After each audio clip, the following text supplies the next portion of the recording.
Good evening, creeps and ghouls. And welcome to the Weekend Rental Halloween Special. So, in this week's video, we're going to talk about the 3 games that scared us the most growing up. I'll have my picks, and then Andy and Nate will share theirs. So to kick things off, let's go way back to the NES. One of the games that I remember scaring me the most was Friday the 13th. Now, I watched my babysitter's daughter, who was in her teens at the time, play this game after school, around 1st or 2nd grade. And I just remember knowing about Jason and being terrified, and then sort of just watching her play that, the endless onslaught of enemies spawning, those random encounters with Jason, all the teens and camp counselors and kids that you had to save in the lodge. It just all seemed so spooky and so insurmountable as a young kid that game really just always kind of stuck with me. And the fact that really, back then, before the internet, nobody knew what the hell to do in that game. We were all lost. Moving up to the Super Nintendo, the game that scared me, even though it probably shouldn't have, was Zombies Ate My Neighbors. Now, this isn't really a scary game, but I think it's the whole package that kind of freaked me out. You know, just the music, it's kind of chilling. The sound effects and the specials, like the clown decoys and their cackling laugh, the chainsaw wielding psychos that would come after you. It all just kind of led to this overall creepy vibe, and I would get so worked up playing it that I would have to just put it down and walk away. It was just too intense for me to handle as a kid. Now looking back, yeah, it's kind of funny that game freaked me out at all, but it sure did, and I can still envision that cover art in my head to this day, and hear the laughs of those clowns. And now the third game that scared me the most growing up was Resident Evil.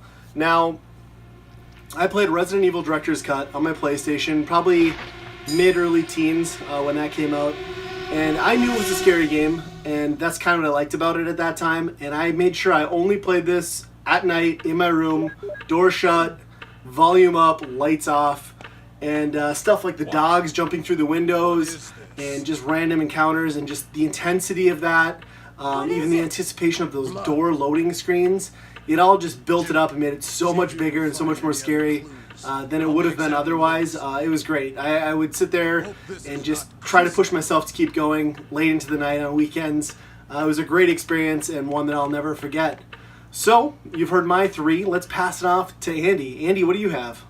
All right, I have a couple scary games that are not that scary in retrospect, and one that still freaks me out. So let's start out with the first 2. I was a latchkey kid after school. Always hung around the computer because what else are you going to do? Go outside? And I never got to play really because I wasn't the big kid. Big kids tell the little kids what they want to do, and then they do it. And the big kids wanted to play the computer. Our latchkey program must have had just a lot of shareware. I remember a lot of the staples of the old days. And a couple that just came to mind that just kind of freaked me out when I was younger. And I didn't like it when the other guys were playing it, but had to watch it anyway. And the first one is Monster Bash by Apogee. The first thing I remember about this game is how much the title screen freaked me out as a kid. It kind of had a gross looking zombie right at the beginning, and then just a tremendous amount of blood. And it was scary for a young mind. But going back now, you can see, in this 1993 platform shooter that Johnny Dash is kind of modeled after a Home Alone character. But in this game, you're going around shooting your slingshot around, saving animals, shooting zombies and skeletons and all that, just to get your dog back. And yeah, going back and playing it now, I'm having a lot of fun playing this game. It is a super solid platformer for the PC. So yeah, if you have not played this, check it out. And my second game, also on the PC, actually DOS, I would say, is probably my introduction to text adventures. I can't really remember anything before that, and that would be the Hugo series, basically. And the one I looked at right now was Hugo's House of Horrors, the very first one. That one creeped me out. There was a lot of, a lot of deaths in it. And that was something to tangle with when you were that young. And you didn't see that in games that often. They're that gruesome. So this game really interested me a lot because it blew my mind that there was a game that you just told the character what to do through text, and he did it. Obviously, the bigger kids were playing the game, so they knew all of the verbs and nouns to put in to make the game work. I didn't know that. I thought you just told him whatever, and he did it. Now you can play along, and there's a lot of things that he doesn't know how to do. But Hugo is looking for his wife, girlfriend, I don't know, Penelope, and she's in this house of horrors, so you gotta find her, and there's a lot of weird things going on in this house, and a lot of ways that you're gonna end up dead. And I think on top of that, I think there's just something creepy about being told what happened in text. There's a little bit of graphical there's a little bit of graphics to show, the gruesome deaths that you have, but the text goes into much more detail, and that's, leaves it up to your imagination just how bad it is. On top of that, the colors, only being 16 of them or so, maybe 32, it just seemed like it was, not right, and that just added to the creepiness. Going back, this is a pretty simple game. They've perfected adventure games much more so in the future after this, but going back, this game is still a lot of fun. So if you enjoy these type of games, I would definitely try this. I'm guessing it's pretty short. And my last game was tough to pick because it came down to a lot of what my friends played. I should clarify, I'm a big wuss when it comes to scary games. I don't like scary movies, don't like scary games. It's more the tension than anything. I can handle a lot of gore or whatever because you're kind of desensitized to that, but it's the tension of not knowing, or what's going on. Hey, there's something in the air. Most of the time it's due to sound, music or irritating sounds, and it's just the tension that just gets me. And there was a lot of games that my friends would rent or buy or whatever, and they'd play it. Resident Evil was a big one back in the day. That series was kind of scary. Now you look back at it, and the scariest thing is the controls. But one that still gets me, even looking at videos yet today, is Silent Hill 2. The story is a man of James Sutherland. He's coming to Silent Hill because his dead wife wrote him a letter to come there. He has a long, strange trip after that. I'm not all that familiar with the game, but I can say the very first half hour or hour of this game was enough for me to never want to play it again. And it comes down to the sound, I think, for me, is just incredible.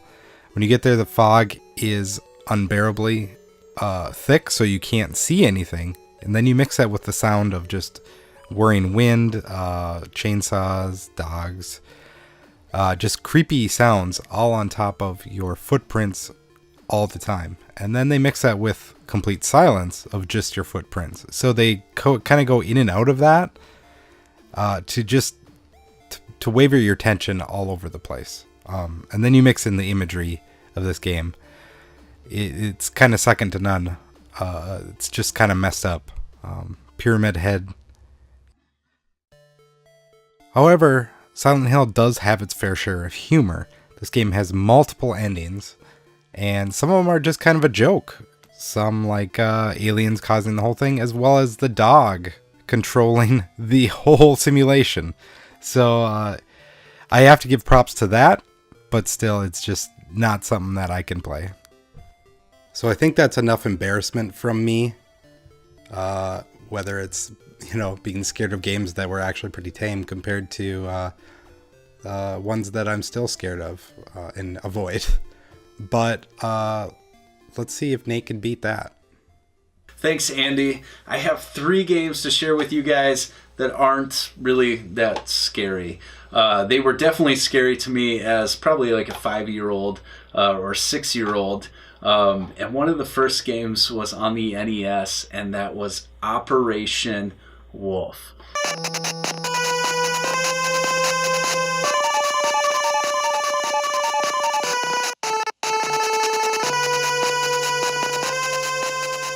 Now, first off, not a scary game now. This was a very difficult game that was ported from some arcades, and I actually didn't play it as a kid. This was a game that my dad played, and I just sat and watched him play this game.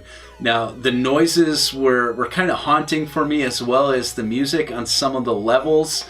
And so that just really stuck in my mind, and I got super freaked out from this game. And then when I wasn't watching my dad play this game, I would look at the cover art, and to me it just seemed really, really creepy. I remember one night he encouraged us all to stay up and watch him play this game, and he actually beat the game, and the very end of it probably was very, very scary for me. There was someone holding a woman hostage, and for some reason these images are just stuck in my head, and as a kid it was pretty frightening for me. So that was my first pick. My second pick, maybe there are some of you out there that would agree with me. Again, you have to look at this through the eyes of a 5-year-old, and that is Metroid.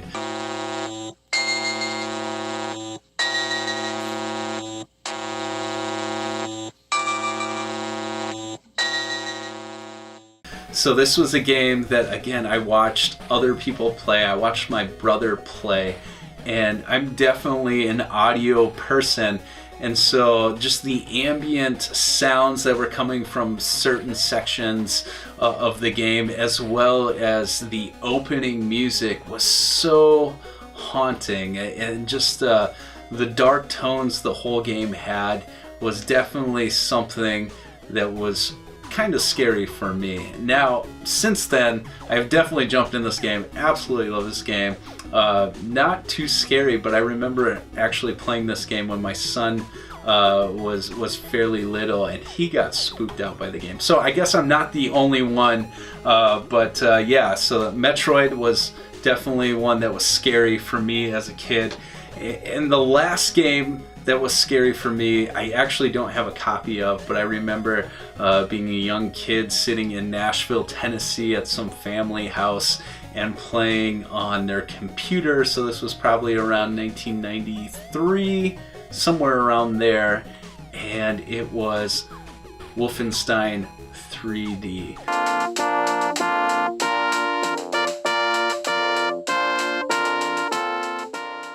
Now, this was a super creepy game because there were dogs that would come out and bite you. You really didn't know what was around the corner, and for its time, that game was absolutely incredible. It was kind of bloody, kind of gory, very creepy. I never played a game that had that 3D style before, so it looked so realistic to me as a kid, and it definitely freaked me out. Again, these were games that I never played, and maybe that was the issue. I got more freaked out watching other people play it because you just never knew what was going to happen or where they were going to go or what was going to jump out at you around the corner. So those are the 3 games that freaked me out as a kid. You guys can check us out on Twitter, and make sure that you like, comment, subscribe to this video. It really helps us out. And you can find all things Weekend Rental at weekendpodcast.com. And as always, guys, be kind, rewind. See ya.